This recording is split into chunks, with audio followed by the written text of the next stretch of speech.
Ever since I was a kid, my favorite movie was The Music Man, starring Shirley Jones.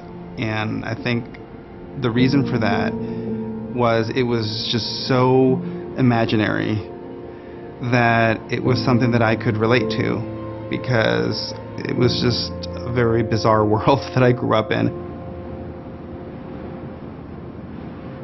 I always grew up with this sense that I came from struggle and I came from hardship.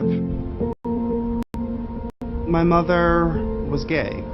She was born very poor in Puerto Rico, so there was a hard edge to the love in the home. Her partner, who was together with her from my earliest memories, was different. She was very much, in my mind, the middle-class, middle American mother. Everything that was sweet and caring. She did not live in the same home with us. We only spent weekends together.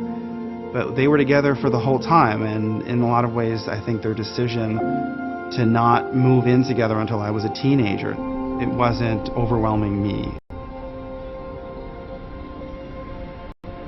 I was in a very different situation from my older siblings. They did have a memory with my dad, and they had a relationship with my dad, and they did not have as close of a relationship with my mother's partner as I did.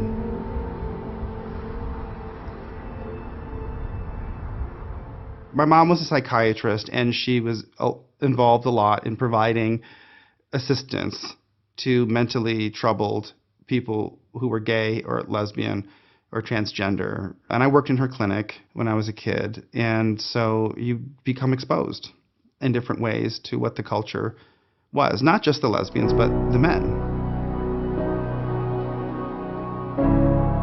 The first time I actually had sex was I was 13, and we were drunk, and it was with two older teenage boys. It was all very, very vague, but I remember that it had happened, and at that point I wanted to go out and do more of it because it was kind of a thrill. I stumbled into it. I never really had a chance to figure out what I wanted, or it just, it happened too quickly.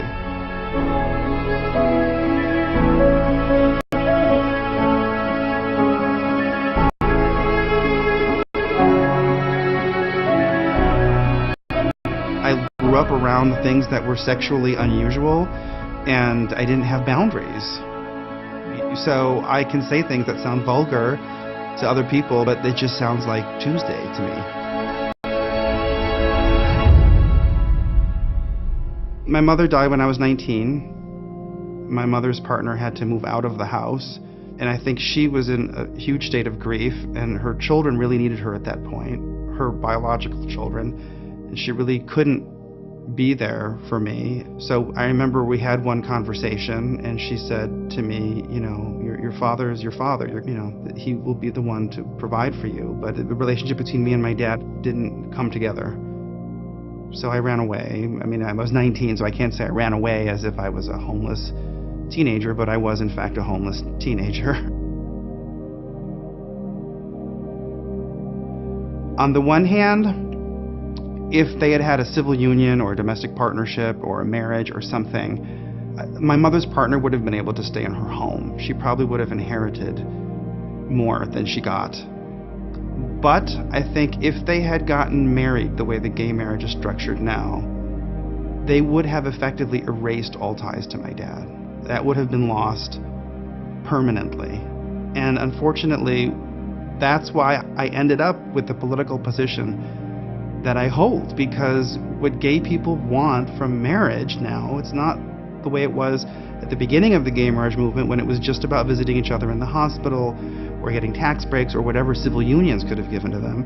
Now they want marriage to be a way to say, I am the mother to my lesbian partner's children. And then there's a child who has basically been forced into an emotional relationship with someone who can't be that for them. And that causes so much harm. It was very much exactly the way it would have been if my mother had gone to a sperm bank. But I still wanted to see my dad, even though he was never there. The idea is so powerful in your head that there's a father and a mother out there. I mean, how can you erase that?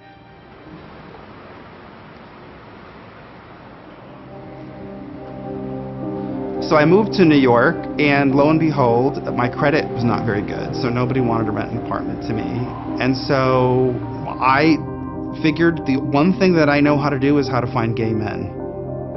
So I went out and found them. And there was a place in the Bronx that had an extra spare room. And so I moved in with this gay man, and I found ways to pay the rent.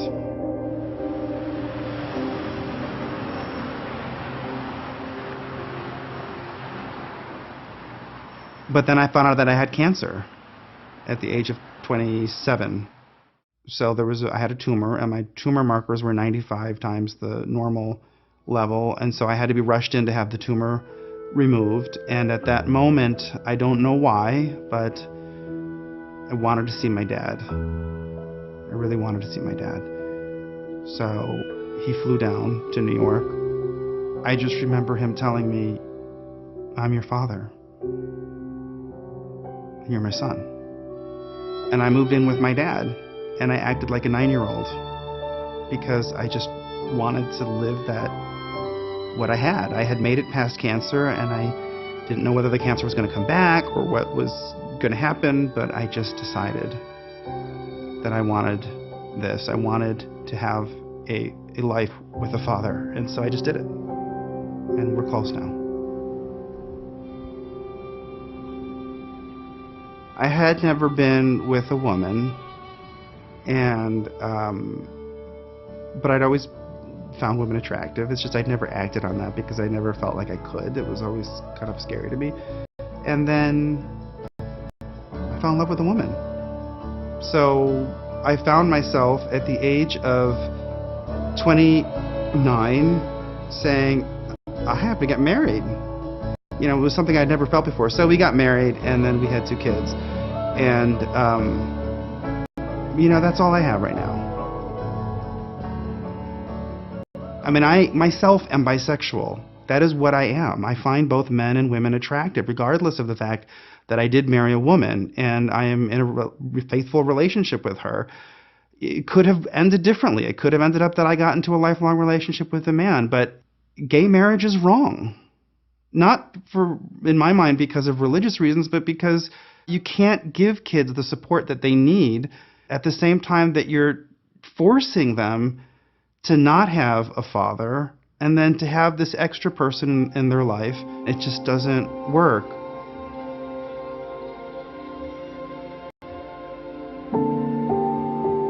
The gay community has been so put on lockdown by the gay marriage debate, because they can monitor what you say all the time. Twitter, Facebook, email.